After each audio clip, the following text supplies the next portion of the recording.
Okay dear students, जैसा कि मैंने आपसे प्रॉमिस किया था कि हमारे होम मिनिस्टर साहब ने इंडिया के फ्रीडम और पार्टीशन के विषय में 3 स्टेटमेंट दिए।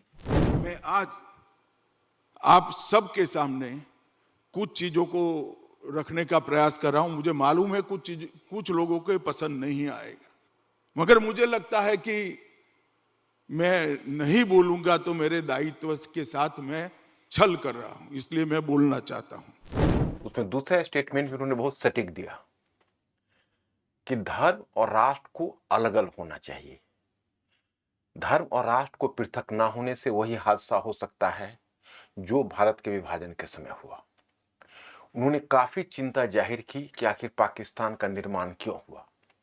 धर्म और राष्ट्र कभी भी एक चीज नहीं होती है। धर्म और राष्ट्र हमेशा अलग अलग अवधारणा है और दोनों को एक करने की भूल नहीं होनी चाहिए। परंतु यह भूल क्यों हुई, ये बहुत सही कहा उन्होंने, क्योंकि ये मुस्लिम लीग ने एक कार्ड खेला। मुस्लिम लीग ने एक कार्ड खेला और जिन्ना जो अपने व्यक्तिगत विश्वास में एक सेकुलर व्यक्ति थे, उन्होंने जो जीवन पर्यंत व्यक्तिगत तौर पर सेकुलर बने रहे, लेकिन अपने राजनीतिक जीवन में जो धार्मिक कट्टरता उन्होंने दिखाई और जो भारत के उस सांप्रदायिक सद्भाव को दूषित कर और विभाजन लाया, उस कारण से जिन्ना आज बहुत बड़े कल्प्रिट बने और माने गए। पिछले 500 वर्षों से ही हिंदू मुसलमान दोनों साथ साथ रहे थे। दोनों ने समन्वित संस्कृति का विकास किया था। मध्यकाल में मुस्लिम शासक भी, आप देखिए मध्यकाल के मुस्लिम शासक को देखिए, आप फौजदारी कानून देखिए और दीवानी कानून देखिए। मुगलों को तो छोड़ दीजिए, वो बहुत बाद में आए। जो तुर्की लोग आए थे उन्होंने भी दीवानी कानून हिंदुओं के लिए हिंदू और मुसलमानों के लिए मुसलमान रखे थे। जो मुसलमानों के कानून, जो दीवानी फौजदारी कानून तो कॉमन था, मुस्लिम कानून, लेकिन जो दीवानी कानून था that was the civil laws. Criminal laws Muslim laws था, परंतु सिविल लॉज हिंदुओं के लिए हिंदू, मुसलमानों के लिए मुस्लिम। आप देखें 500 ईयर्स तक साथ साथ रहते हुए केन पनिकर ने कहा कि भारत ने समन्वित संस्कृति का विकास किया था, जिसमें स्पष्ट रूप में कहा गया था कि धर्म, संस्कृति, धर्म, भाषा, साहित्य, खान पान, रहन सहन, वेशभूषा, जीवन दृष्टिकोण, सारे क्षेत्र में यह समन्वित संस्कृति व्यक्त हो रही थी। भक्ति और सूफी मूवमेंट ने भारत में समन्वित संस्कृति के विकास में बहुत बड़ा योगदान दिया था। देखिए, जब बाबर ने भारत पर अटैक किया था, यह घटना है 16वीं सेंचुरी की, तो बाबर ने हिंदू और मुसलमानों की बात नहीं की, हिंदुस्तानी संस्कृति की बात की कि हिंदुस्तान के लोगों ने हमसे खुलकर दुश्मनी निभाई। उसकी लड़ाई तो चल रही थी इब्राहिम लोदी के साथ, तो एक मुस्लिम लीडर था, लेकिन फिर भी उसने हिंदुस्तानी शब्द का प्रयोग किया, क्योंकि इब्राहिम लोदी के साथ बाबर के विरुद्ध लड़ने वाले में राजपूत शासक भी थे।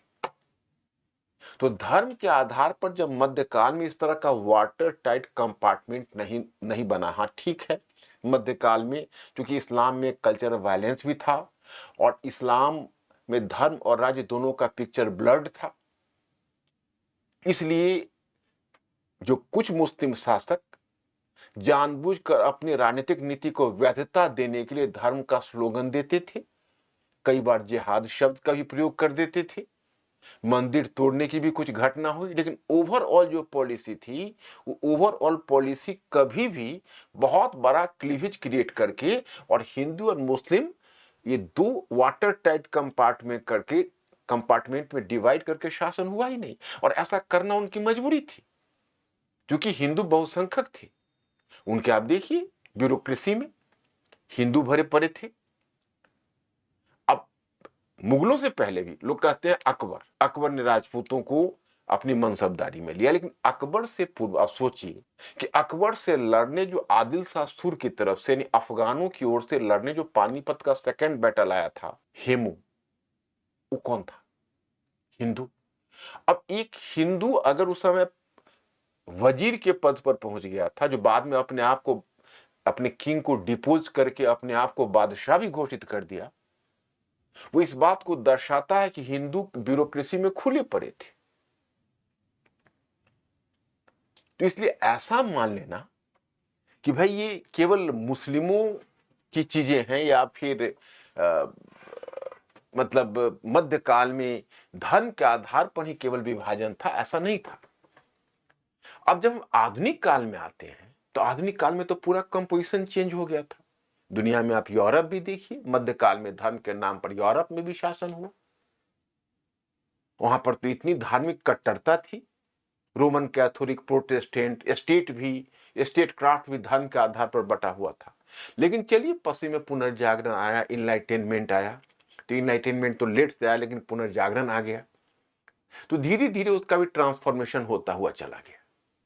अब जब ब्रिटिश भारत में आए थे तो उस समय तक तो 18वीं सेंचुरी में इनलाइटेनमेंट भी आ चुका था, और 19वीं सेंचुरी में जिसमें भारत की राजनीति में संप्रदायवाद का जहर घोला गया था, उस समय तक तो पश्चिम में धर्म और राज्य बिल्कुल अलग हो चुका था, और उसी पाश्चात्य शिक्षा की उपज मोहम्मद अली जिन्ना थे।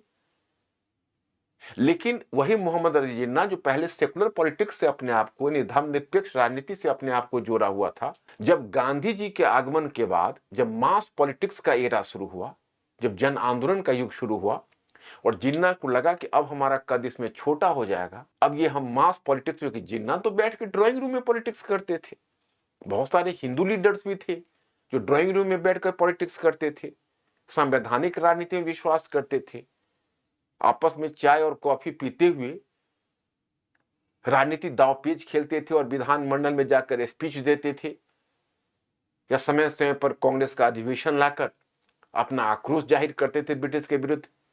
लेकिन जनता के बीच गांव में जाना, गांव की धूल को फांकना और असहयोग और सविनय अवज्ञा जैसे आंदोलन को आरंभ करना उनके बस की चीज नहीं थी। तो जिन्ना तो लगे कि अब हमारा कद तो हो गया बहुत छोटा। अब वो इंसान थे बहुत एरोगेंट। उन्होंने क्या किया कि अपने कद को बनाए रखने के लिए उन्होंने मुस्लिम कार्ड खेलने का निर्णय लिया, और फिर उन्होंने ये घोषित कर दिया कि धर्म, हिंदू और मुसलमान दोनों दो राष्ट्र हैं, जबकि दोनों ने साथ साथ 500 वर्षों तक साथ साथ रहते हुए कंपोजिट कल्चर का विकास किया था। समन्वित संस्कृति, और संस्कृति का एक भाग धर्म होता है, धर्म संस्कृति का विकल्प नहीं होता है। बहुत दुखद बात हुई। और फिर उस सांप्रदायिक राजनीति का कार्य जब उन्होंने लाहौर सेशन में पृथक राज्य का सिद्धांत लाया, तब तक भी उनको उतनी पॉपुलैरिटी नहीं मिली थी जो 1947 तक मिल गई, 1940s में मिल गई, और अंत में देश का विभाजन हो गया। लेकिन मैं यहां एक बात आप लोगों को याद दिलाना चाहूंगा कि धर्म और राष्ट्र को अलग अलग होना चाहिए। जिन्ना इस बात के कल्प्रिट हैं, और मुस्लिम लीग ने खुल्लम खुल्ला धर्म और राष्ट्र को मिलाकर देश में विभाजन का अंजाम दिया। लेकिन मैं यहां पर एक बात और भी याद दिलाना चाहूंगा होम मिनिस्टर साहब के स्टेटमेंट के क्रम में, कि क्या मुस्लिम लीग के अलावा भारत में और भी कोई ऐसी पार्टी थी जो धर्म और राष्ट्र को परस्पर जोड़ रही थी?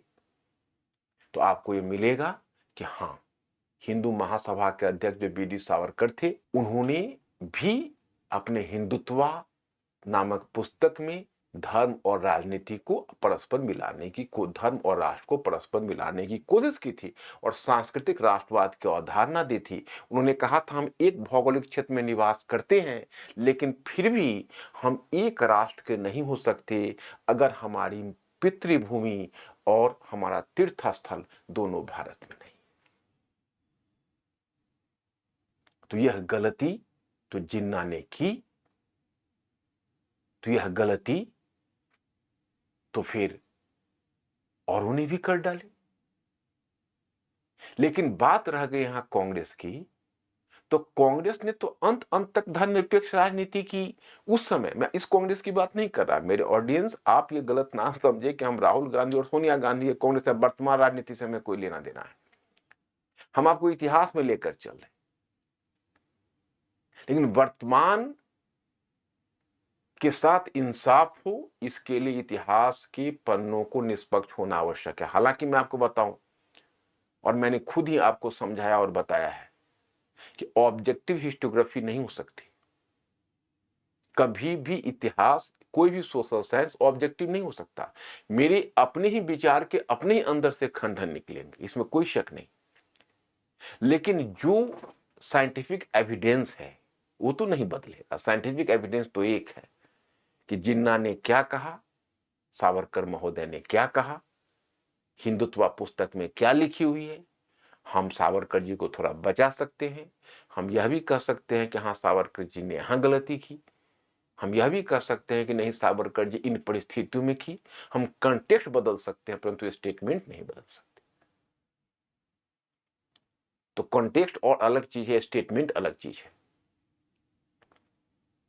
तो मैं आपको यह बताना चाहता, तो ये साइंटिफिक एविडेंस हमारे सामने, उसको हम कैसे नकार सकते? कांग्रेस ने तो अंत तक धर्मनिरपेक्ष राजनीति का दामन नहीं छोड़ा। गांधी, नेहरू, टैगोर ने, सॉरी, गांधी, नेहरू और पटेल ने। टैगोर ने भी नहीं छोड़ा था, वो भी धर्मनिरपेक्ष थे, लेकिन वो पॉलिटिकल लीडर नहीं थे, वो हमारे कल्चरल लीडर थे।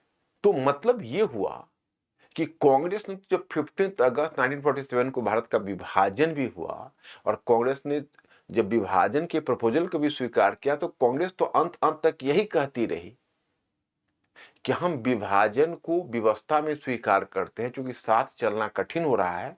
देश में जो रक्तपात और हिंसा हो रही है वो, उसने हमारे यहाँ चीजों को नजरअंदाज, हम स्थिति को इतनी खराब कर दी है कि हम इंसाफ नहीं कर सकते और हम सुरक्षा नहीं दे पा रहे हैं, जिससे विभाजन को स्वीकार करना पड़ रहा है। लेकिन हम इस बात को कतई स्वीकार नहीं करते हैं कि हिंदू और मुसलमान दोनों दो राष्ट्र हैं। तो कांग्रेस ने हिंदू और मुसलमान दोनों दो राष्ट्र इस थियरी को एक्सेप्ट ही नहीं किया। तो मैं स्टूडेंट्स, अब मैं तीसरा मुद्दा, भारत में पार्टीशन और शरणार्थियों की समस्या को डिस्कस करूंगा कभी किसी दूसरे लेक्चर में। इस लेक्चर में इतना ही रुकना चाहूंगा। करें करंट अफेयर की पूरी तैयारी मणिकांत सर के साथ। ज्वाइन करें जीएस मंथर इंटीग्रेटेड करंट अफेयर कोर्स अब यूट्यूब पर मात्र 399 रुपए के मासिक सब्सक्रिप्शन पर। डियर स्टूडेंट्स, हमारे चैनल को लाइक, शेयर, सब्सक्राइब करें और अपनी तैयारी को और बेहतर बनाएं।